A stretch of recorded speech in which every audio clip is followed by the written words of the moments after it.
를 주십니다. 이와 같은 성적 타락을 피하고 하나님께서 원하시는 순결한 삶을 살아가는 것이 우리의 목표가 되어야 합니다. 다음 시간에는 성매매, 불륜, 간음, 음란한 생각 등 다른 성적 타락과 부도덕한 행위들에 대해 더 알아보도록 하겠습니다. 오늘은 강간, 동성애, 수간, 혼음, 근친상간 등 성경에서 가장 큰 죄악으로 여기는 중대한 성적 행위들과 성적 죄악을 어긴 인물들에 대해 하나씩 살펴보고자 합니다. 우선 첫 번째 죄악은 강간입니다. 강간은 명백한 폭력과 죄악으로 여겨집니다. 두 번째 죄악은 혼음, 다른 말로는 집단 성교이며 여러 사람과의 집단적인 성적 행위를 의미합니다. 세 번째 죄악은 동성애입니다. 동성 간의 성적 행위는 논란의 여지가 많지만 성경의 맥락에서는 남녀 간의 결혼과 성적 관계를 창조의 질서로 봅니다. 이 질서를 벗어나는 행위는 하나님의 뜻에 어긋나는 것으로 해석됩니다. 네 번째 죄악은 수간입니다. 수간은 동물과의 성적 관계를 의미하며 성경에서는 이를 극도로 혐오하는 행위로 간주합니다. 다섯 번째 죄악은 근친상간으로 가까운 친족 간의 성적 관계를 의미합니다. 이는 너는 내 가까운 친족의 하체를 범하지 말라. 레위기 18장 6절에 명시되어 있습니다. 근친상간은 가족 구조를 파괴하고 유전적 문제를 일으킬 수 있으며 사회적 혼란을 초래할 수 있습니다. 위에서 말한 죄악 말고도 성매매, 불륜, 간음, 음란한 생각 등 다른 죄악들도 있지만 나머지 부분은 다음 영상에 이어서 다루도록 하겠습니다. 1. 강간. 세겜의 강간. 이 사건은 창세기 34장에 기록되어 있습니다. 야곱의 딸 디나는 가나안 땅 세겜의 성읍을 방문했습니다. 그곳에서 히위 사람 세겜, 하몰의 아들이 디나를 보고 그녀를 강제로 데려가 강간했습니다. 그러나 세겜은 디나를 사랑하게 되어 그녀와 결혼하고자 했습니다. 세겜의 아버지 하몰은 이 문제를 해결하기 위해 야곱의 가족에게 결혼을 제안했습니다. 야곱의 아들들, 특히 시므온과 레위는 이 제안을 받아들이는 척하면서 세겜과 그의 성읍 남자들에게 할례를 받도록 요구했습니다. 세겜과 성읍 남자들이 할례를 받은 지 3일째 되는 날, 시므온과 레위는 무기를 들고 성읍을 공격하여 모든 남자를 죽이고 디나를 데리고 나왔습니다. 그들은 또한 성읍의 재산과 가축을 약탈하고 여자들과 아이들을 포로로 잡아갔습니다. 이 사건은 하나님의 도덕적 법칙을 따르지 않는 행위의 심각한 결과를 보여주는 사례로 성경에 기록되어 있습니다. 암논의 강간. 다윗 왕의 아들 암논은 이복누이 다말을 흠모했습니다. 다말은 압살롬의 친여동생으로 암논과는 같은 아버지를 둔 이복남매입니다. 암논은 다말을 향한 욕망을 참지 못하고 병이 날 정도로 괴로워했습니다. 그의 친구이자 사촌인 요나답은 암논에게 다말을 속여 자신의 방으로 불러들일 계획을 제안합니다. 암논은 다말에게 자신이 병이 났다고 거짓말을 하고 다말이 와서 자신에게 음식을 만들어 주도록 요청합니다. 다말이 그의 방에 들어오자 암논은 그녀를 붙잡고 강제로 관계를 맺으려고 합니다. 다말은 그에게 저항하며 간절히 부탁하지만 암논은 그녀의 말을 무시하고 강제로 그녀와 관계를 맺습니다. 이 사건 후 암논은 다말을 사랑했던 마음이 순식간에 증오로 변하여 그녀를 쫓아내버립니다. 다말은 이 일을 알리고 도움을 청하였고 그녀의 오빠 압살롬은 이 사건으로 인해 큰 분노를 품고 암논을 죽이기로 결심합니다. 몇 년 후 압살롬은 암논을 살해하여 다말의 복수를 합니다. 이 사건은 결국 다윗의 가정에 큰 비극과 분열을 초래하였으며 다윗 왕국의 내분으로 이어집니다. 2. 혼음. 압살롬의 혼음. 다윗의 아들 압살롬의 혼음 사건은 사무엘하 16장에 기록되어 있습니다. 이 사건은 다윗의 아들 압살롬이 아버지에 대한 반역을 일으키면서 발생한 일입니다. 압살롬은 예루살렘을 점령하고 왕권을 주장하면서 다윗의 후궁들과 백성들이 보는 앞에서 관계를 맺었습니다. 사실은 압살롬의 주요 조언자였던 아히도벨이 그에게 아버지 다윗의 후궁들과 공개적으로 관계를 맺으라고 조언했던 것이었습니다. 이는 압살롬이 다윗에 대한 완전한 반역을 상징적으로 보여주고 그의 왕권을 확고히 하기 위한 정치적 행위였습니다. 압살롬은 백성들이 보는 앞에서 다윗의 후궁들과 관계를 맺음으로써 자신이 새로운 왕임을 과시하고 다윗의 권위를 철저히 무너뜨리려 했습니다. 사무엘하 16장 22절에 따르면 이에 사람들이 압살롬을 위하여 옥상에 장막을 치니 압살롬이 온 이스라엘의 눈앞에서 그의 아버지의 후궁들과 동침하니라. 이 사건은 다윗의 가족과 왕국에 큰 충격을 주었고 다윗과 압살롬 간의 갈등이 더욱 심화되었습니다. 압살롬의 행위는 단순한 성적 범죄를 넘어서 정치적 반역과 권력 투쟁의 일환으로 이해됩니다. 이 사건은 다윗 왕국의 내분과 혼란을 상징하며 이후 다윗과 압살롬 간의 비극적인 전쟁으로 이어집니다. 이스라엘 백성과 금송아지 사건. 모세가 시내산에서 하나님의 계명을 받을 때였습니다. 모세가 오랫동안 내려오지 않자 이스라엘 백성들은 불안해하며 아론에게 그들을 이끌 새로운 신을 만들어 달라고 요청했습니다. 아론은 백성들이 가져온 금, 귀걸이 등을 모아 금송아지를 만들었고 백성들은 그 송아지를 경배하며 이것이 우리를 애굽 땅에서 인도하여 낸 신이다 라고 외쳤습니다. 아론은 또한 이 금송아지 앞에서 제사를 드리며 축제를 선포했습니다.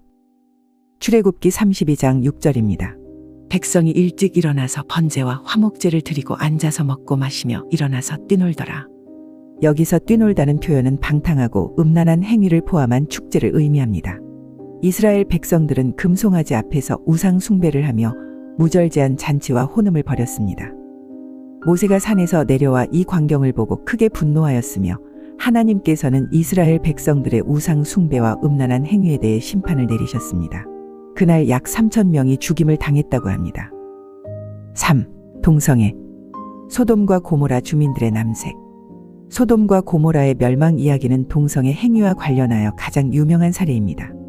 두 천사가 소돔에 도착하여 롯의 집에 머물게 되었을 때 소돔 사람들은 두 미소년이 들어갔다는 소식을 듣고 그들을 탐하고자 롯의 집을 둘러싸고 그에게 오늘 밤에 내게 온 사람들이 어디 있느냐? 그들을 끌어내라. 우리가 그들을 상관하리라. 라고 요구했습니다. 여기서 상관하다는 표현은 성적인 관계를 의미하며 이는 소돔 사람들의 동성애적 욕망을 나타냅니다. 롯은 그들을 말리기 위해 자신의 딸들을 대신 내주겠다고 했으나 소돔 사람들은 이를 거부하고 계속해서 두 미소년을 내놓으라고 요구했습니다. 이 사건은 결국 소돔과 고모라가 하나님의 심판을 받아 멸망하는 결과를 초래하게 됩니다. 기브아인들의 남색과 집단 강간. 이 사건은 사사기 19장에 기록되어 있습니다. 한 레위인이 그의 첩과 함께 베들레헴에서 에브라임 산지로 돌아가던 중 베냐민 지파의 기브아 성읍에 머물게 되었습니다. 그들은 한 노인의 집에 머물게 되었는데 그 밤에 기브아의 불량배들이 그 집을 에워싸고 레위인을 끌어내어 성적으로 학대하려고 했습니다. 그들은 노인에게 그대의 집에 들어온 남자를 끌어내라. 우리가 그와 상관하리라. 라고 소리쳤습니다. 여기서 상관하리라는 표현은 남색, 즉 남성과의 성적 관계를 의미합니다. 그 노인은 그들에게 레위인을 해치지 말라고 간청하며 자신의 딸을 내주겠다고 제안했지만 불량배들은 이를 거부했습니다. 결국 레위인의 첩이 그들에게 내어져 밤새 강간당하게 됩니다. 맞나요? 네, 맞습니다. 35만 원의 임플란트를 해드리고 있고 지르코니아와 잇몸 맞춤 지대주까지 다 포함된 가격입니다. 근데 병원을 가면 가격이 달라지던데요? 내원하셔도 가격이 달라지는 일이 없습니다. 저희는 내부 기공소가 있어서 다른 곳들보다 저렴하게 가능하기 때문입니다.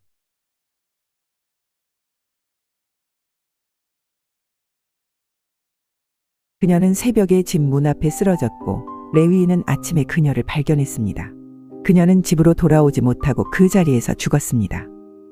레위인은 그녀의 시신을 집으로 데려가 12조각으로 나누어 이스라엘 모든 지파에 보냈습니다.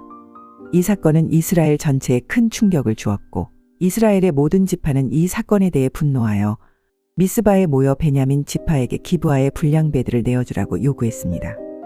그러나 베냐민 지파는 이를 거부하고 오히려 기브아 사람들을 보호하려고 했습니다. 이로 인해 이스라엘의 다른 지파들과 베냐민 지파 사이에 전쟁이 벌어졌습니다.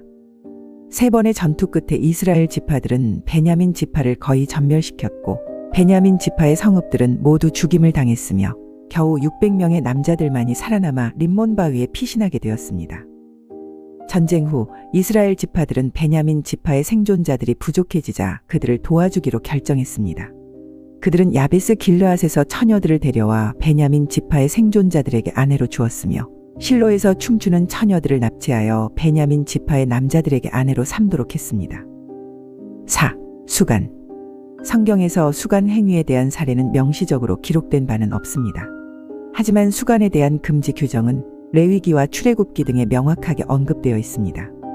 성경은 수간을 매우 가증한 행위로 간주하며 이러한 행위를 하는 사람은 반드시 죽여야 한다고 명시하고 있습니다. 이는 인간의 존엄성과 자연의 질서를 중시하는 성경의 가르침을 반영합니다. 5. 근친상간. 마지막으로 근친상간의 소지가 있었던 인물들을 소개해 드릴게요. 하지만 위에서 설명한 죄악들과는 다르게 일부 성적 죄악들, 그 중에서도 특히 근친의 경우는 국가별로 또는 시대에 따라서 그 기준이 조금 다를 수 있습니다. 예를 들어 근친상간의 기준이 가장 엄격한 대한민국의 경우 8촌까지도 법적으로 근친상간으로 보고 있지만 대부분의 국가들은 3촌 또는 4촌 내의 관계만 근친으로 보고 있고 문명이 발달하지 않은 부족 사회에서는 형제간의 근친도 허용하는 경우가 많았다고 합니다. 따라서 아래에 언급되는 근친 사례의 경우는 사건별로 또는 시대적 배경에 따라 하나님은 죄악으로 여기지 않았을 수 있었으니 참고하세요. 롯과 그의 두 딸. 창세기 19장에 따르면 소돔과 고모라가 멸망한 후 롯과 그의 두 딸은 소금 기둥이 된 그의 아내 없이 셋이 아주 외진 동굴에 숨어 외부 세계와의 접촉이 끊긴 채로 살아갑니다. 롯의 딸들은 자신들의 가문을 이어갈 방법을 고민하다가 그들은 아버지 롯과 관계를 맺기로 결정하며 이는 롯이 술에 취한 상태에서 이루어집니다. 그녀들은 차례로 아버지에게 술을 마시게 한 후 그와 동침하여 각각 아들을 낳았습니다. 큰 딸은 모압을, 작은 딸은 베롯을 낳았으며 이들은 모압 족속과 암몬 족속의 조상이 되었습니다. 이 두 민족은 나중에 이스라엘과 여러 차례 갈등을 겪게 되는 중요한 인접 민족들입니다. 이 사건은 근친상간의 예로서 당시 상황의 절망과 인간의 타락을 보여줍니다. 아브라함과 사라. 창세기 20장 12절에 따르면 아브라함은 그의 아내 사라가 사실은 그의 이복누이라고 밝혔습니다.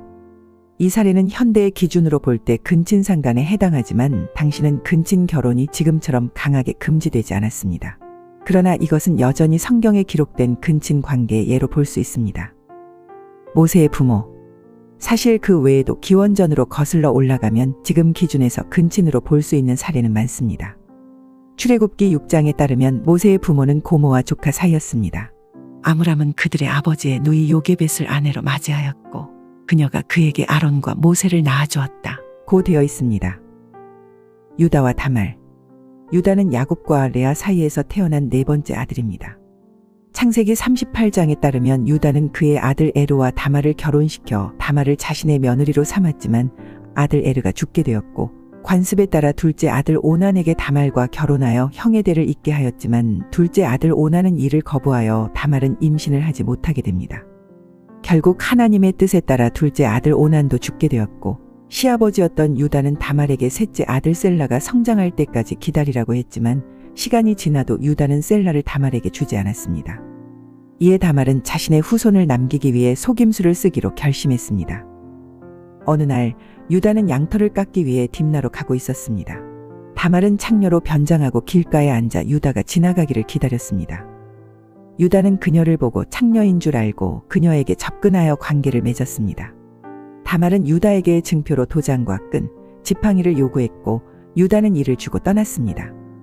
다말은 이 관계로 인해 임신하게 되었고 3달 후 유다에게 다말이 임신했다는 소식이 전해졌습니다. 유다는 다말을 불러내어 화형시키라고 명령했습니다. 그러나 다말은 유다가 준 증표들을 내보이며 유다에게 임신 사실을 밝혔습니다. 유다는 자신의 행위를 인정하며 다말이 자신보다 더 의롭다고 말했습니다. 이 사건으로 인해 다말은 쌍둥이 아들인 베레스와 세라를 낳게 됩니다. 하지만 그들의 관계는 현대적 관점으로는 근친까지는 아니더라도 혼인과 관련이 없는 간음에 해당한다고 보여지기는 하지만 그 시대적 배경을 고려해 봤을 때 후손을 통해 가족의 이름과 유산을 이어가려는 의무감은 그 시대적 배경과 고엘이라고 하는 결혼 관습에는 부합되었기 때문에 하나님은 이 사건을 죄악시 여기시지 않았던 것으로 보여집니다. 오늘 우리는 성경에서 가장 큰 타락으로 여겨지는 여러 성적 행위와 타락했던 인물들에 대해 살펴보았습니다. 이 이야기들은 우리에게 도덕적 기준을 상기시키며 하나님 앞에서의 순결과 의로움이 얼마나 중요한지 일깨워줍니다.